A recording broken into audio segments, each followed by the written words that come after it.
that sugar sweet. Hey guys, welcome back. I'm sorry that it's been a while since I posted. I've had a lot of stuff going on, and I also ran into some difficulties with some of the recipes for the What Are Hangwa video, which I told you was coming next. But as you can probably see from the title, because I ran into some of those issues, I don't have all of the different types of hangwa that I was going to show you in the video recorded yet.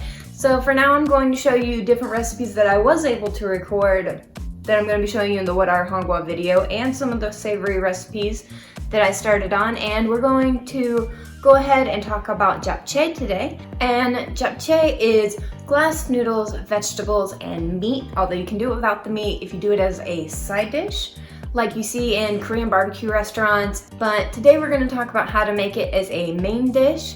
Usually you're going to use beef for this recipe, but for me today I'm going to use pork. You can also use pork or chicken if you prefer instead of beef, although beef is more compatible with a lot of the flavors that are in this dish for most people. But I'm going to be using pork today because I can't have a lot of red meat, and so you can choose which one you want to do yourself, and the recipe will work with pretty much anything you choose. Okay, so let's get started. Just my kind of heat. Keep it on repeat. Testify the potion. Loving this devotion. Ooh, that sugar. Just my kind of heat. Ooh, that sugar. Sipping on the potion. All that good emotion. Ooh, that sugar. So, like I said before, a lot of Korean barbecue restaurants have japchae as a side, but we're going to walk through how to make it as a main dish today. And a lot of people include mushrooms or additional vegetables in their japchae. Today I'm not going to use mushrooms. You can add them if you want. But what we're going to do is we're going to start off and we're going to prep our ingredients. We're going to prep the sauce, the marinade for the meat, and then set the meat to marinate, and then we're going to prep the vegetables, and then we'll start cooking, and then at the end we'll go back and we'll make the mixture that we're going to cook to make our noodles, and then we'll just add the noodles to everything else that we've cooked at the end, because the noodles don't take that long to cook, and also because we don't want the noodles to dry out before we add it to the rest of the mixture. So to get started, we're going to prep the sauce. First, we're going to add 1 tablespoon of sesame seeds, 3 to 5 tablespoons of soy sauce. You'll either use 3 if you want it a little more on the bland side, or 5 if you want it a little more on the saltier side, or like me, you can split it right down the middle and just go ahead and do 4. And then you'll need to add 3 tablespoons of brown sugar. You can use white sugar or regular sugar instead, light brown sugar, any of those things. Just keep in mind that the ratios cause you to use different quantities of that ingredient whenever you substitute them in the recipe. You'll also want to add to your sauce 2 tablespoons of sesame oil or 1.5 tablespoons of tahini.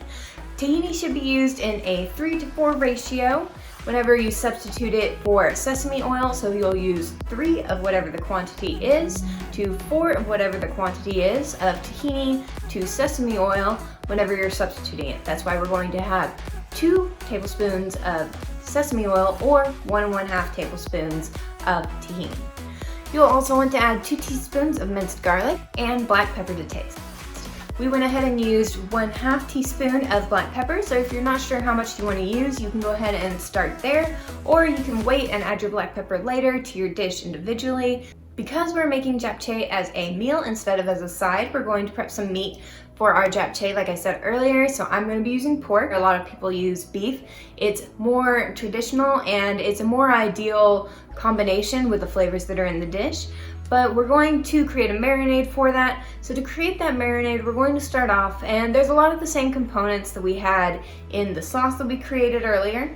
We're going to use 1 tablespoon of brown sugar, 1/2 teaspoon of garlic powder, 1/4 teaspoon of powdered ginger, 1/2 teaspoon of salt, 1/4 teaspoon of white pepper, 1 teaspoon of soy sauce, 1 tablespoon of tahini or 1 1/3 tablespoon of sesame oil, and 2 tablespoons of vegetable oil.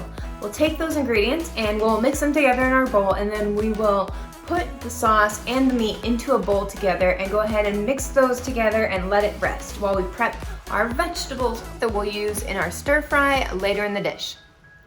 So for our vegetables, we're going to cut into slices 1 red bell pepper, 1 onion. I'm going to use a white one. A yellow one works as well. Either works. And some carrots. I used some small baby carrots because that was what I had on hand. You can also use a large carrot. For either size, you're going to take your carrot and you're going to put it on your cutting board and cut a flat edge on one of the sides so that you can put that face down on the cutting board and have a nice stable base for when you're cutting the carrot. And then you'll proceed to cut the carrot into slices.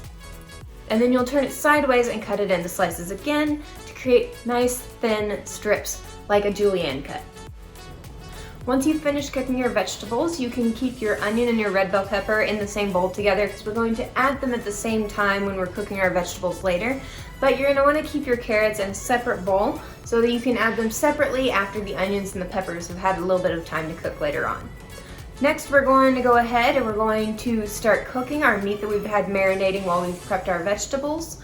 You'll coat a pan with vegetable oil enough to lightly coat the bottom of the pan, and then add in your marinated meat and cook it on a medium-high heat until the outside of your meat begins to turn golden brown, or the equivalent for that meat type. Say if you're using beef, it's not going to really be a golden brown, it'll just brown around the edges. At this point, remove the meat from the pan and cover it.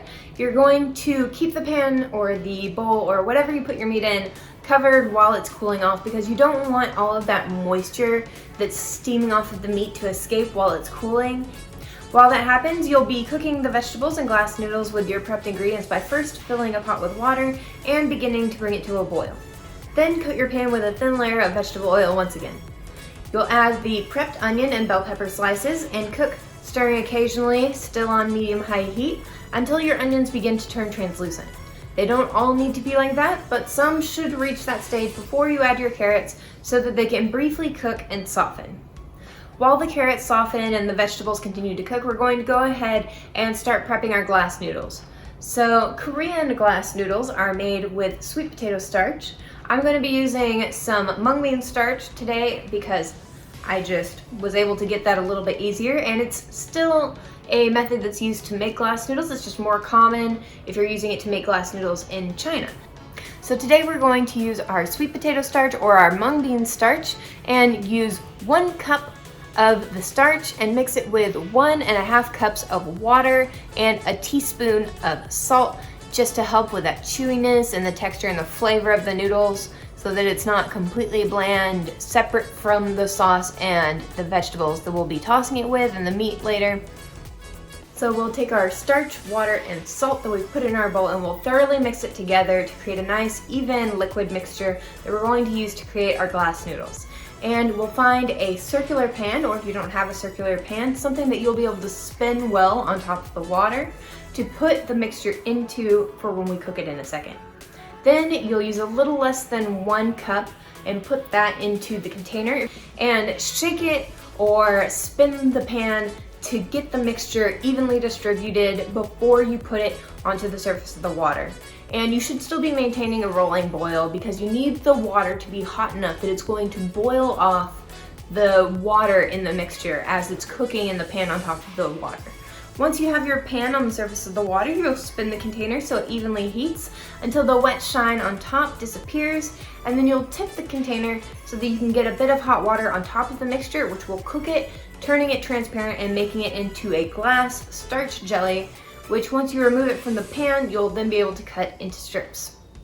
Ideally, the sort of pan you're going to need for this is going to be circular so that you can turn it really easily when it's on top of the water. It's going to float so you don't have to constantly hold it, and ideally not conduct the heat super well since it's going to be in contact with boiling water. So it's a little bit of a tough bill to fit, but if you don't have something that fits that exactly, if you have something circular but it conducts heat or it's not going to float, you can use tongs to hold up the dish as you turn it so that you're not going to burn your hands. You need to watch out and be very careful whenever you're doing this. One, that you don't burn yourself because it's no fun if you burn yourself. But also, if you need to, you can hold the pan under the water or use tongs, like I said, in the cases of if it's too hot for you to hold on to, and you can push it underwater and hold it against the bottom of the pan, and it's not going to dissolve out of the pan as it's under the water because it's forming like a jelly, it's just going to turn more and more transparent. Once it's fully turned transparent, you're going to pull it out of the water, and you're going to give it a moment once you've drained the water out of the pan to let it cool off so you don't burn yourself before you put your hand underneath the glass of the starch jelly, and then you will gently just lift it out. I filmed this recipe that I'm showing y'all right now whenever I was over at my mom's house because my parents apparently really appreciate trying new foods and helping me cook them, and so my mom and I did this together, and we were kind of expecting it would be difficult to remove the starch from the pan, right? Because one, the pan is hot, but two, we thought it would be very delicate, very hard to remove, but it actually wasn't. It pulls out very easily. It shouldn't tear. If it does tear, you're gonna want to use a little bit more next time. Maybe you're using a bigger pan than I did. You don't want it to be very thick at all. It's very thin, and so if you're not sure, you can cut a slice and you can taste it and you can see if there's too much chew to it. When you go to cut the noodles, there's no particular size that you need to cut them. You can cut them wide or you can cut them thin the way that you see them at the store. But because we didn't really care if they were wide or if they were thin, we went ahead and we just stacked all of the ones that we made on top of each other and cut them all at once to make nice wide noodles. So as we cook our noodles, we're going to take breaks in between each batch to stir our vegetables and make sure that they're not sticking to the bottom of the pan or burning or need the heat reduced. And you'll notice as you're cooking that the onions are going to get darker and darker, right? Because they're absorbing all of the juice and the fats from the meat and deglazing the pan. And so you'll want to keep checking on them and making sure they're not cooking too much or charring from the heat as you continue to cook your noodles. So by now your vegetables should be done cooking, and we've prepped our noodles and we've cooked our meat and we've prepped our sauce. We're going to add everything into the same pan and we're going to stir fry it all together and let it all sort of marinate and mix and really combine all those flavors together.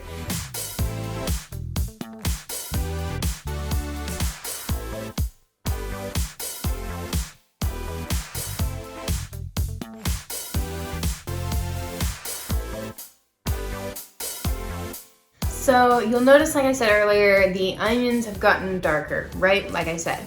But so are the glass noodles now, because they're both absorbing the sauce that we're adding in. And they'll start to look pretty similar if you've done the wide cuts like I did. This is a great way to sneak some onion flavor in there if there's someone in your family who doesn't like onions. Because texturally they start to become very similar. The onions taste a little more like onion, the noodles are a little bit chewier, but texturally they're very similar. And so if it's not a flavor issue with onion, if it's a textural issue, if it, sets something off, if it's an aversion to the texture of the food itself, then it really helps to get past that and help to give them some onion in their diet. Once you've tossed it for a few minutes and the food is fully warmed up and tossed, it's time to plate it up and eat. Hey guys, I hope you enjoyed this video. I really wanted to share with y'all how to make japchae from scratch because one, I think there are a lot of foods like japchae that we eat but we don't really think about or wonder if we can make them, or we assume that they're too hard to make. And it's a lot easier, right, than I thought it would be. It's a lot simpler, and I think that most people can make it with very little issue and very little practice. It doesn't take an exceptional amount of skill to make japchae, and this channel for me is a way to branch out and explore foods and learn how to make foods that I don't hear about a lot here in the United States. Not just, burgers and pizzas and pastas and foods that maybe are from other cultures, but we eat them here a lot, but also how to make shawarma, how to make gyros, how to make food from Africa or the Philippines, or how to make japchae. And so we're gonna continue on with this series of videos for Chuseok, just common foods that are eaten in Korea during festivals or parties or for ceremonies. And so I hope that you guys enjoy this series. I hope that it encourages you and shows you how simple some of these recipes can be, or if they're not simple, they're simpler than you thought they would be, or at least that it encourages you to learn recipes outside of the things that you normally hear about, just, you know, going about your everyday life. That it creates that spark of interest in foods from other cultures, foods from other countries, or even in the cultures themselves. And I'm going to talk to y'all in the next video, still not about what are hangwa, because we are still filming that.